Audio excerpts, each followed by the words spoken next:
안녕하십니까, 순수물결입니다. 본 존재에 녹아나는 도덕경. 오늘 여러분 16번째 나눔을 할 거거든요. 근데 오늘부터는 좀 아마 그 하루에 좀 여러 장을 나가게 될 것 같아요. 왜냐하면은 지금 이제 하나의 집을 짓는다 그러면 지금 저희가 도덕경 1장부터 쭉 해오면서 그 기초, 바닥은 다 다졌고요. 기둥, 4개의 중요한 기둥도 다 세워졌고, 거의 위에 천정도 대들보, 큰 석가래는 거의 다 얹은 거나 마찬가지거든요. 그래서 중요한 부분과 맥과 핵심은 거의 다 다뤘어요. 그래서 지금부터 쭉 이제 여러분과 나누면서 여러분이 이제 들으시면 아시겠지만, 그냥 들으셔도 이제 여러분들이 그냥 다 이해하실 수 있는 그런 내용들, 아주 세세하게 그 굉장히 자세하게 풀어놨기 때문에 이해가 가실 거거든요. 근데 왜 여러분이 순수물결에서 계속 도덕경을 나눠야 할까요? 그 당위성, 필연성에 대해서 말씀을 드리고자 하면, 여러분, 낙숫물이요, 뚝뚝뚝 떨어지는 낙숫물이 그 바닥이 아무리 단단해도 결국은 패이게 하잖아요. 아무리 단단한 바위도 계속 떨어지는 물방울에 바위가 패이잖아요. 또 지금 겨울이죠. 갑자기 기온이 뚝 떨어진다고 하는데, 여러분, 마이너스 15도만 되면 우리가 어떻게 해야 돼요? 가정에서 수돗물을 졸졸졸 틀어놔야 되죠, 여러분. 어떻게 해요? 그것도 양이 있어요. 예를 들어서 제가 유튜브에서 잠깐 보니까 마이너스 15도 정도 되면 뭐죠? 종이컵에 40초 안에 종이컵에 꽉 찰 정도로 졸졸졸 흘러야지 그냥 뚝뚝뚝 이렇게 떨어졌다가는 다시 얼어버린다는 거죠. 이런 것처럼, 왜 그럼 우리는 나의 영성시대에 내가 본영 본존재 나 그의 근본으로 살아가려면 나의 육혼에 수돗물을 틀어놔야 돼요. 어떻게 해요? 나의 육혼과 나의 본영 본존재가 얼지 않도록 이 연결되어 있는 지금 이 통로, 이 주파수가 끊기지 않을 정도로 내가 물을 틀어놔야 되는 거거든요. 그래서 지금 도덕경을 통해서 똑같은 것 같은 말씀이지만 내가 다 아는 것 같지만 뭐예요? 그래서 매일 나눔이 필요하다. 단지 여러분들이 이 나눔을 통해서 내가 이렇게 연결되어 있는 것이 끊어지지 않게 다시 한번 나의 육군에 대해서 다짐을 하고, 그리고 여러분이 순수물결을 통해서 이 나눔을 통해서 영이 이제 좀 깨어나셨잖아요. 다시 잠들지 않을 때까지, 영원히 잠들지 않으려면 그 영이 깨어난 것으로 만족하시면 안 되고요. 이제 활동을 하셔야 돼요. 활동을 시작하면 다시는 이 본영 본존재가 나의 영이 잠들지 않거든요. 그러기 위해서 계속 이렇게 읽어나가고 서로 그냥 그 커다란 어떤 깨달음이라든가 커다란 깨우침이 없다 할지라도 그래서 이어나가야 하는 것이죠. 마치 무엇처럼요? 콩나물에 물 주듯이요. 콩나물에 물이 매일 특별한 것이 주어지나요? 아니죠. 똑같은 물을 바가지를 퍼서 흘려줘도 별거 아닌 것 같지만 시간이 지나고 나면 그 콩나물은 쑥 자라 있죠. 여러분들이 순수물결에서 어떤 나눔은 나에게 커다란 어떤 감동으로 왔고, 커다란 깨우침으로 와 닿았고, 아니면 커다란 나를 반성할 수 있고 나를 들여다볼 수 있는 그런 시간도 있었지만, 어떤 때는 밋밋한 날도 있거든요. 그러나 이 밋밋한 날 또한 콩나물에 물을 주는, 하루를 쉬지 않고 물을 주어야만 콩나물이 마르지 않고 자랄 수 있는 거와 같은 원리다. 이것을 여러분과 나누고 싶었어요. 그래서 여러분, 이 도덕경이 어떻게 이루어졌냐 하면은 81장까지 있잖아요. 37장이 도경이에요. 도, 근본에 대해서 대자연의 이치와 원리, 섭리, 근본의 도에 대해서 설한 것을 정리해 놓은 거고요. 그 다음에 38장부터 81장이 덕경이거든요. 덕경은 뭐죠?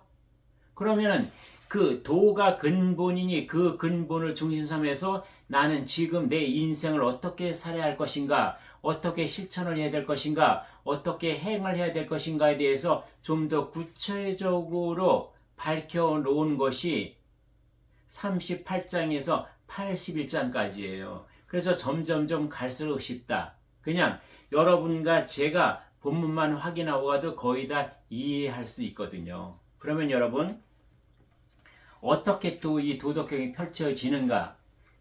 제 29장 한번 들어가 보겠습니다. 소제목이요. 자연은 마음대로 주무를 수 있는 게 아니다. 세상을 정복하여 욕심대로 이용해 보려는 행위는 결코 성공을 거두지 못한다. 세상은, 즉 자연은 신비로운 것이다.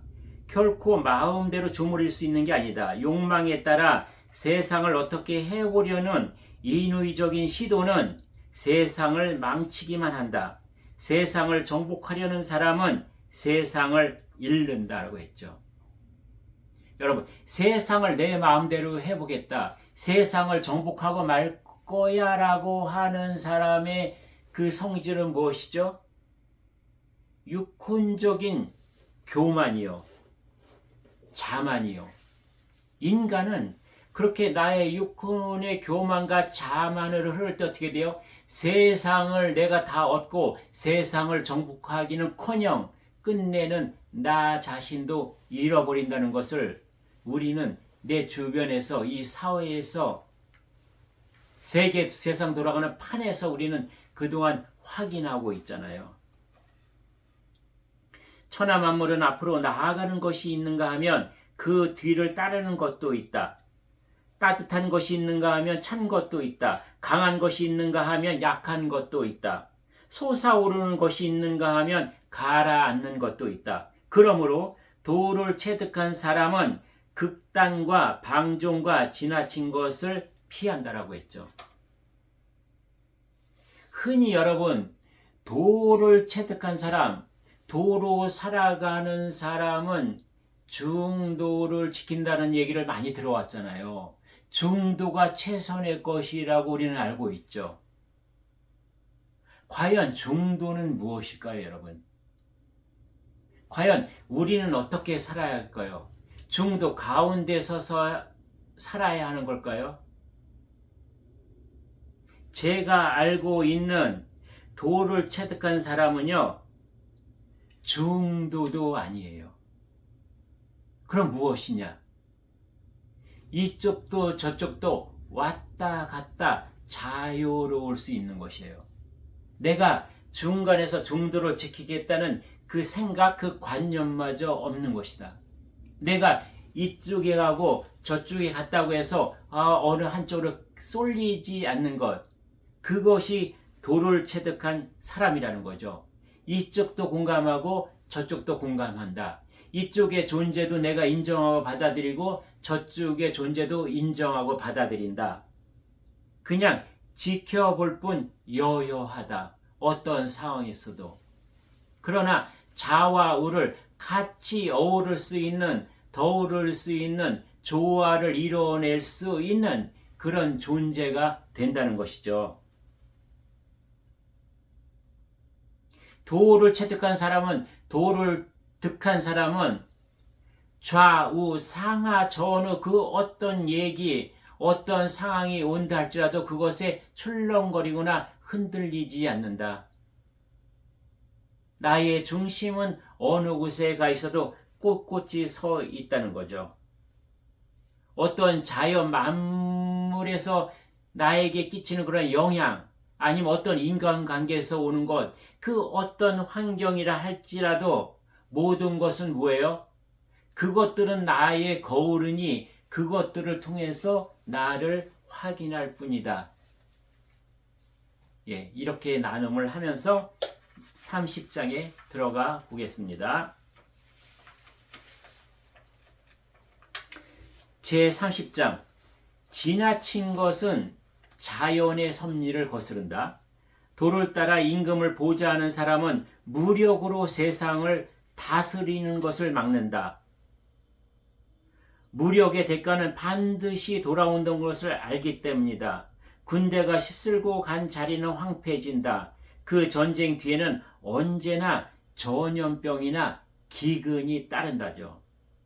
여기서 무력은 여러분 지금 세상에서는 무엇일까요? 힘이죠. 도를 따라 임금을 보좌하는 사람은 무력으로 세상을 다스리는 것을 막는다. 즉 뭐예요? 힘으로 세상을 다스리려 하는 것을 지양, 낮추고 어떻게 해요? 자연을 따르게 한다는 거죠. 이 힘은 뭐예요 지금 여러분? 정치, 종교, 단체, 하다못해 회사의 경영, 지금 세상과 사회는 무엇이죠? 가지고 있는 힘, 누가 더 큰 힘을 가지고 있느냐에 대해서 그 힘으로 밀어붙이잖아요, 여러분. 지금 우리 사회에서 대한민국, 지금 우리의 지금 현실 상황에서 여러분은 더 구체적으로 예를 들지 않아도 이미 다 간파하고 계실 거예요. 훌륭한 통치자는 위난을 극복하기 위해 부득이 군대를 동원할 뿐 총칼로 세상을 정복하려 하지 않는다. 훌륭한 통치자는 뭐예요, 여러분? 통치자라는 건 무엇을 여기죠? 어떤 도의 세계가 아니죠. 통치라는 것은 인간 세상이잖아요. 육군으로 지금 정치하고 통치하고 있는, 즉 뭐죠? 물질적인 것을 얘기하는 거죠. 비물질적인 도를 얘기하는 것이 아니죠. 위난을 극복하기 위해 부득이 군대를 동원할 뿐 총칼로 세상을 정복하지 않는다. 즉 뭐예요? 어떤 힘이나 권력이나 그 어떤 물리적인 방편을 통해서 무엇을 이끌어가고 다스리려 하는 것이 아니라는 거죠. 즉 도를 채택한 사람이 정치한다, 통치한다 그러면 뭐죠? 힘이나 권력이나 그 어떤 먹잇감으로 세상을 다스리는 것이 아니라, 세상을 이끌어가는 것이 아니라 그 도의 이치와 원리, 말과 같은 것으로 이끌어간다는 거죠. 그런 사람은 의난을 잘 극복한 다음에도 뽐내거나 자만하거나 거드름을 피우지 않는다. 그는 의난을 극복하기 위해 부득불 무력을 사용하였을 뿐 총칼 휘두르는 것을 능사로 삼지 않는다. 지나치게 빨리 성장하면 빨리 쇠퇴한다. 지나친 것은 자연의 섭리를 거스른다. 자연의 섭리를 거스르는 것은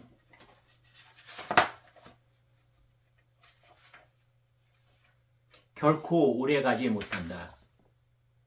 우리 속담에 무엇이 있어요, 여러분? 대기만성이 있잖아요. 기업이 됐든 어떤 종교가 됐든 어떤 단체가 됐든 여러분 빨리 성장하고 급속하게 팽창하는 그러한 조직을 보면 어때요? 거의 100의 90은요, 여러분 그냥 어느 한순간에 몰락해 버리잖아요. 대기만성처럼 정말 한 단계 한 단계 모든 것을 꾸준히 올라가는 그러한 형태, 이것이 오래가고 진실성이 있다는 거죠. 이것을 지금 여기서 얘기하고 있는 거죠. 도덕경 30장에서요.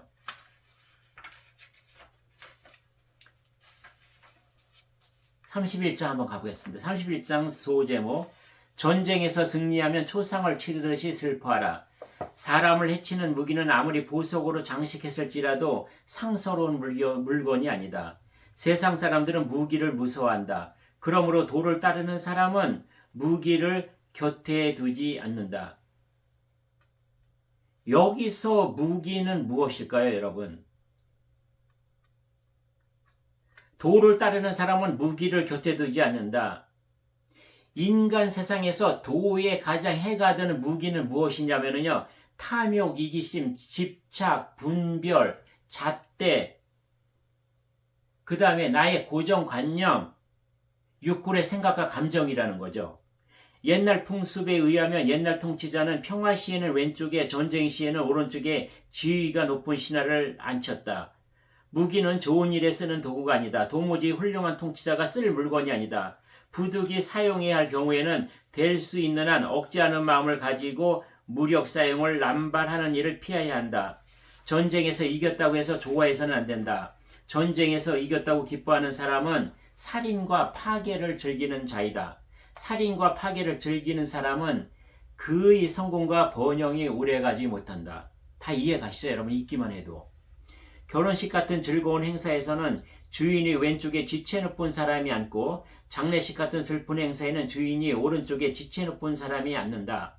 그러므로 전쟁 시에 부사령관이 왼쪽에 자리 잡고 총사령관이 오른쪽에 자리 잡는 것은 전쟁을 기쁜 일이 아니라 장례식과 같이 슬픈 일로 여긴다는 뜻이다. 전쟁이 일어나면 무수한 죄 없는 사람이 죽는다. 그렇다고 머리를 조아리고 그들이 죽음에 애도하는 것이 당연하다.